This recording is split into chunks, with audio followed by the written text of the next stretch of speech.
Bawal na ang walang t-shirt.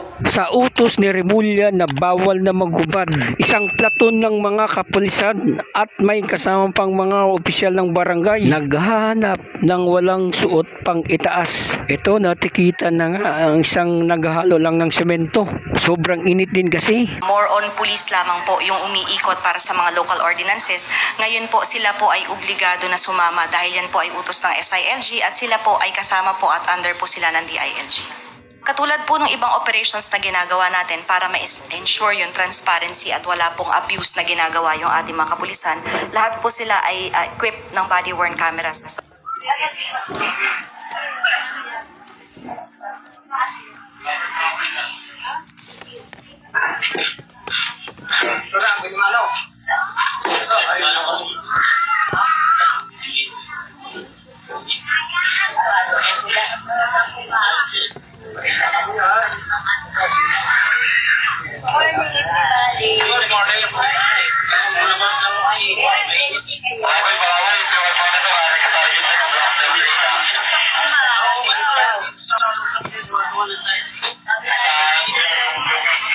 gusto nyo mahimatay yung tao habang naghahalo? Sa sobrang init po, kailangan din po yun. Wala nga pong abiso. Dapat po may abiso, di ba? First offense, second offense, third offense. Dapat may ganun eh. O kaya may warning. Sa kanila, tikit agad eh. Warning po dapat kaagad.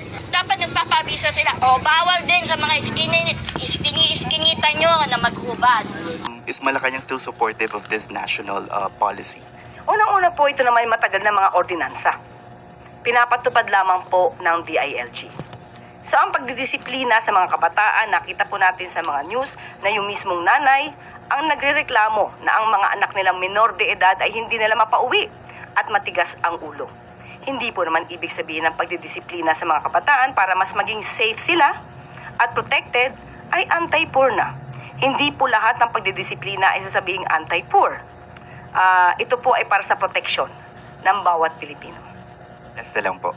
May paalala na lang po bang Malacanang sa law enforcement agencies that baka yung iba po ang tendency is ma-abuse yung power to enforce these ordinances? Sa lahat na ng aabuso, ngayon pa lamang po, isumbong niyo po agad para po maproteksyonan din ang mga inaabuso at mapanagot ang mga otoridad na nang aabuso ng kanilang kapangyarihan.